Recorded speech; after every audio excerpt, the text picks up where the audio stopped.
ఈరోజే శుక్రవారం. అలానే కార్తీక మాసంలో నాగుల చవితి కూడా ఈ రోజునే. కాబట్టి ఈరోజు సాయంత్రం 6 ఇంటి గుమ్మం దగ్గర ఇది చల్లండి. చాలా మీకు పట్టిన దరిద్రం పూర్తిగా తొలగిపోతుంది. ఇంటికి పట్టిన నరదృష్టి తొలగిపోతుంది. కార్తీక మాసం అంటేనే చాలా పవిత్రమైనటువంటిది. ఈ మాసంలో చేసే ప్రతి స్నాన దాన జపంలకి ఎంతో పుణ్య ఫలితం లభిస్తుంది. ఈ మాసంలో వెలిగించే దీపానికి ఎంతో ప్రాముఖ్యత ఉంది. ఈ మాసంలో వచ్చిన నాగుల చవితికి కూడా ఎంతో ప్రాముఖ్యత ఉంది. ఈ నాగుల చవితి రోజున ప్రతి స్త్రీ కూడా ఉదయాన్నే లేచి స్నానం చేసి ఎరుపు రంగు దుస్తులను ధరించి పుట్ట దగ్గరికి వెళ్ళి పాలను పోస్తూ ఉంటుంది. ఆవు పాలను పోసి చలిమిడి నువ్వుల చిమ్మిని నైవేద్యంగా సమర్పించి పుట్ట మన్నుని 2 చెవిలకి పెట్టుకొని పుట్ట మన్నుని పుట్ట బంగారం అని కూడా పిలుస్తూ ఉంటారు. ఆ తర్వాత పుట్ట మన్నుని ఇంటికి తెచ్చుకొని పూజ గదిలో పెట్టడం కానీ లేదా స్నానం చేసే నీటిలో వేసుకొని స్నానం ఆచరించడం కానీ చేస్తూ ఉంటారు. ఇలా చేయటం వల్ల సకల దరిద్ర బాధలు తొలగిపోతాయి అని విశ్వాసం. నాగుల చవితి అంటే నాగులను శాంతించడానికి చేసే మంచి పూజ అని చెప్పుకోవచ్చు. ఈ సృష్టిలో ఎన్నో రకాల క్రిమికీటకాలు జీవరాశులు ఉన్నాయి. అందులో ఒక ప్రత్యేక స్థానాన్ని సంపాదించుకున్నవి నాగజాతి. ఈ నాగజాతిని దేవుళ్ళుగా పిలుస్తూ ఉంటాము. కొన్ని రకాల పాములు దైవానికి సంబంధించినవి ఉంటూ ఉంటాయి.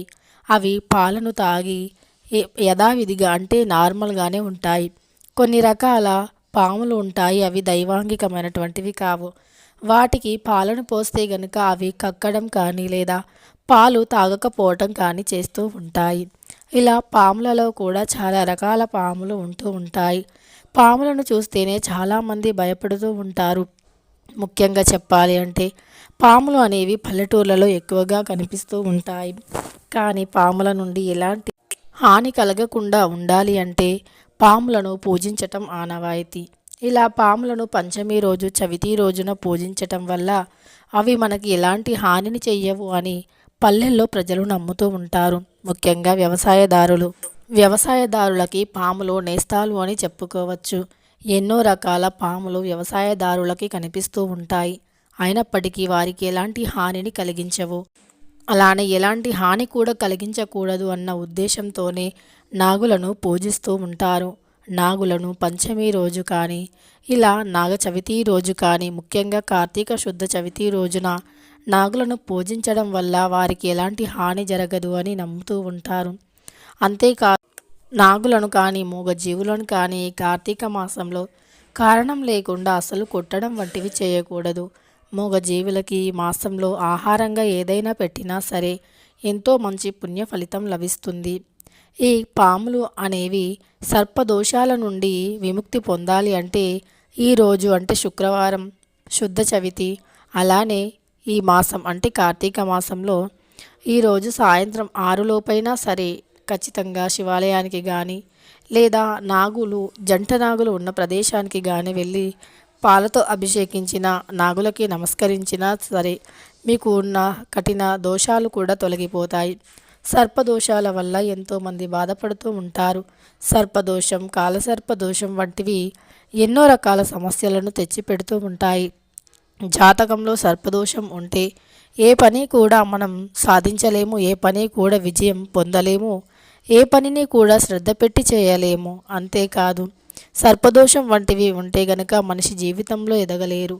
ఇలా వచ్చి అవకాశాలు అలా చేజారిపోతూ ఉంటాయి. అందినట్టే అందుతాయి, మళ్ళీ మన నుండి జారిపోతూ ఉంటాయి. దాంతోపాటు వివాహాది శుభకార్యాలలో ఆటంకాలు ఎదురవుతూ ఉంటాయి. ఒక్కటని కాదు, చేసే ప్రతి పనిలో ఆటంకాలు కలుగుతూనే ఉంటాయి. సర్పదోషం చాలా నెగిటివ్ ఎనర్జీని అంటే చాలా రకాల సమస్యలను తెచ్చిపెడుతుంది. అలానే పరమశివుడు తన మెడలో ఆభరణంగా నాగుపాముని ధరిస్తాడు. అలానే సుబ్రహ్మణ్యేశ్వర స్వామివారి అనుగ్రహం పొందాలి అన్న ఈరోజు నాగులను పూజించాలి. కొంతమందికి పుట్ట దగ్గరికి వెళ్ళే ఆనవాయితీ ఉండదు. అలాంటి వారు ఇంట్లోనే పుట్టమట్టితో పుట్టను తయారు చేసి పుట్టలో పాలను పోయవచ్చు. అలా చేయని వారు ఇంట్లో కానీ లేదా గుడిలో ఉన్న నాగుల దగ్గరికి వెళ్ళి నమస్కరించుకున్నా సరే ఈరోజు చేసే చిన్న పూజ పరిహారానికైనా సరే ఎంతో ఫలితం వస్తుంది. కాబట్టి ఈరోజు కేవలం నాగులను పూజించటం నాగులను దర్శించటం వంటివి చేయాలి. ఈరోజు కూరగాయలను కట్ చేయకూడదు అని శాస్త్రం చెబుతుంది. కూరగాయలను కొయ్యడం కానీ కట్ చేయడం కానీ చేస్తే నాగుల యొక్క దోషాలకి మనం బలి అవ్వాల్సి వస్తుంది అని పురాణాలు వివరిస్తున్నాయి. అలానే ఈరోజు పప్పులు వంటివి కూడా తినకూడదు అని శాస్త్రం వివరిస్తూ ఉంది. దాంతోపాటు ఈ రోజున ఎవరైనా సరే దానం చేస్తే మంచి ఫలితం లభిస్తుంది. అలానే ఈ రోజున ఎట్టి పరిస్థితుల్లోనూ నెలసరిలో ఉన్న ఆడవారు కానీ లేదా కలయిక తర్వాత ఆడవారు కానీ ఎట్టి పరిస్థితుల్లో గుడికి వెళ్ళటం, నాగులని పూజించటం, నాగుల దగ్గర దీపాన్ని వెలిగించటం, పుట్టలో పాలు పోయటం వంటివి పొరపాటున కూడా చేయకూడదు. అలా చేస్తే 7 జన్మల పాపం పట్టి పీడిస్తుంది. ఈరోజు పప్పు కూడా వండకూడదు అని శాస్త్రవచనం. కాబట్టి ఈ రోజున ఈ చిన్న చిన్న నియమాలను పాటించి ఎవరైతే నాగులను పూజించి ఎవరైనా సరే బెల్లంతో చేసిన చిమ్మిలి అంటే నువ్వుల ముద్ద అలానే చలిమిడిని నాగులకి నైవేద్యంగా పెట్టి ఇతరులకి పంచుతారో అలాంటి వారికి అష్ట ఐశ్వర్యాలు సిద్ధిస్తాయి. నాగులు ఎల్లప్పుడూ పరమశివుని మెడలో ఆభరణంగా ఉంటాయి. అంటే శివుని అనుగ్రహం పొందాలి అన్నా సరే ఈ రోజున పొరపాటున కూడా చిన్న చిన్న తప్పులు చేయకూడదు. అలానే ఈరోజు మరి గుమ్మం దగ్గర ఏది చల్లాలి అంటే పుట్టమట్టిని ముందు తెచ్చుకోండి. పుట్టమట్టిని తెచ్చుకోలేని వారు, మీకు అందుబాటులో లేనివారు ఆన్లైన్లో కూడా అవైలబుల్లో ఉంటుంది.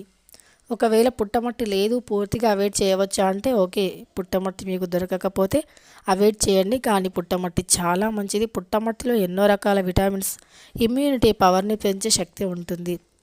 పుట్టమట్టి అనేది చెడు క్రిమి కీటకాలను నాశనం చేస్తుంది. పుట్టమట్టి నీళ్ళల్లో కలుపుకొని స్నానం చేస్తే ఒంటికి ఉన్న దరిద్రాలు పూర్తిగా తొలగిపోతాయి. పుట్టమట్టి అనేది రకరకాలుగా ఉపయోగపడుతుంది. పుట్టమట్టి న్యాచురల్గా ఉండేది అయితే గనుక శరీరంపై హాని కలిగించే చెడు క్రిమి కీటకాలతో పాటు నెగిటివ్ ఎనర్జీ కూడా తొలగిపోతుంది. శరీరంలో ఒక నూతన ఉత్తేజం వస్తుంది. అంతేకాదు పుట్టమట్టి వల్ల ఎన్నో రకాల ఉపయోగాలు ఉన్నాయి. మట్టి ఒక ఇమ్యూనిటీ పవర్ని పెంచుతుంది. దాంతోపాటు మట్టి చాలా సహజ సిద్ధంగా ఉంటుంది కాబట్టి ఎన్నో రకాల లాభాలు ఉంటాయి. ఇకపోతే ఈరోజు సాయంత్రం 6 గుమ్మం దగ్గర ఏది చల్లాలో ఇప్పుడు తెలుసుకుందాం. ఈరోజు లిల్లి పూలను శివునికి పెడితే కనుక మంచి ఫలితం లభిస్తుంది. ఒక గాజు గ్లాసుని తీసుకోండి. అందులో శుభ్రమైనటువంటి నీరుని పోయండి. మీ దగ్గర గంగాజలం ఉంటే గంగాజలాన్ని కూడా కొన్ని పోసి అందులో గంధాన్ని కలపండి. అలానే కొంచెం పసుపు, అలానే కొంచెం పచ్చకర్పూరాన్ని కూడా కలిపి ఆ నీటిని మీ ఇంటి సింహద్వారం బయట వైపు గడపపై చల్లండి. ఇలా చేయటం వల్ల మీ ఇంట్లోకి లక్ష్మీదేవి వస్తుంది. దరిద్ర బాధలు పూర్తిగా తొలగిపోతాయి. ఇంటికి పట్టిన నెగిటివ్ ఎనర్జీ కూడా తొలగిపోతుంది. ఎందుకంటే ఈరోజు నాగుల చవితి, ముఖ్యంగా కార్తీక మాసం. ఈ మాసంలో సుగంధ పరిమళమైనటువంటి వస్తువులను మనం వేసి ఇంటి గుమ్మం ముందు చల్లటం వల్ల సకల దోషాలు తొలగిపోతాయి. అలానే ఒక గాజు గ్లాసుని తీసుకొని అందులో శుభ్రమైనటువంటి నీరుని పోసి దొడ్డుప్పుని, గంధం పొడిని, పసుపు, కుంకుమను వేసి నీటిని చల్లితే గనుక ఇక మీ ఇంట్లోకి చెడు క్రిమి కీటకాలు రావు. దాంతోపాటు దిష్టి దోషాలు ఇట్టే తొలగిపోతాయి.